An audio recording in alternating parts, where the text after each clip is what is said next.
রয়েছে হাজারো প্রতিকূলতা। শহরের আদব কায়দা, অত্যাধুনিক সুযোগ সুবিধা সবকিছু থেকেই বহু দূরে এই আদিবাসী পরিবার। কিন্তু সব বাধা বিপত্তি পেরিয়েও জীবনের লড়াইয়ে থেমে থাকেনি লাল মাটির দেশের বাঁকুড়ার কন্যা। ইচ্ছা যে তার অধ্যবসায় থাকলে যে সবকিছুই করা সম্ভব, তা এক কথায় প্রমাণ করে দিলেন অপর্ণা সোরেন। ফের ক্রীড়াক্ষেত্রে সাফল্য বাঁকুড়ার আদিবাসী ছাত্রীর। হিরবাঁধের মশানঝাড় আদিবাসী উচ্চ বিদ্যালয়ের 10ম শ্রেণীর ছাত্রী অপর্ণা সোরেন এবার অনূর্ধ্ব 17 জাতীয় দলের বাংলায় হকি দলের অধিনায়ক হিসেবে নির্বাচিত হয়েছেন।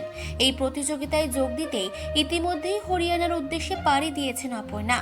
মেয়ের এই সাফল্যে অত্যন্ত খুশি অপর্ণার মা অমিতা সোরেন।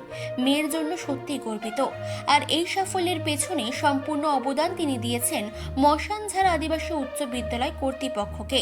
তবে আগামী দিনে মেয়ের জাতীয় দলে খেলার সুযোগ পেলে আরো ভালো লাগবে বলে জানিয়েছেন তিনি। আমি বলছি উনি অনেক বড় হোক, ভালো হোক। আমাদের পরিবারও আমরাই চাইছি যে যেমন ভালো হোক, আর সহযোগিতা দিচ্ছি যে আপনি বাইরের দেশে চলে গেছে, আবার যেমন ভালোভাবে ফিরে আসে খেলাধুলা করে, এটাই চাইছি। বাড়িতে কে কে আছে? বাড়িতে আছে মা, বাবা, ও জেঠা, জেঠিমা, কাকা, কাকিমা, দাদু, দিদা, মানে সবাই দিয়েছি। ওর মা, বাবা, জেঠা, জেঠি, দিদি, দাদু, ওর কাকু, কাকিমা এগুলো থেকে শিখেছি। মাস্টারের সহযোগিতা? হ্যাঁ, মাস্টার সহযোগিতা। অন্যদিকে মশানঝাড় আদিবাসী উচ্চ বিদ্যালয়ের শরীর শিক্ষা বিভাগের শিক্ষক রোহিণীকান্ত মুর্মু যথেষ্ট উচ্ছ্বাসিত ছাত্রীর এই সাফল্যে। না, এবছর মাধ্যমিক পরীক্ষা দেবে, ক্লাস 10-এ পড়ছে।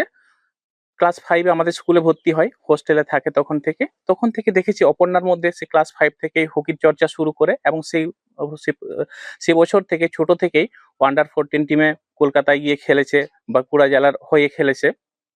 তখন থেকে দেখেছি ওর মধ্যে একটা অদম্য জেদ, না হারার যে জেদ, প্লাস তার সাথে শিক্ষকদের সহযোগিতা, পরিবারের সহযোগিতা, সব মিলিয়ে আজ এই জায়গায় পৌঁছেছে। আমরা আশা রাখছি ও যেন ন্যাশনাল স্তরে ন্যাশনাল টিমের সুযোগ পায়, এবং পরবর্তীতে আমাদের পুরো দেশের নাম যেন উজ্জ্বল করে। আজ বাংলার মানুষ অপর্ণার জন্য গর্ব করছে। আমরা আশা রাখবো পুরো দেশের মানুষ, আমাদের দেশের মানুষ অপর্ণার জন্য গর্ব করবে। চিফ এডিটর জিতেন সরকারের রিপোর্ট, চেতনা বার্তা। জেগে থাকে, জাগিয়ে রাখে।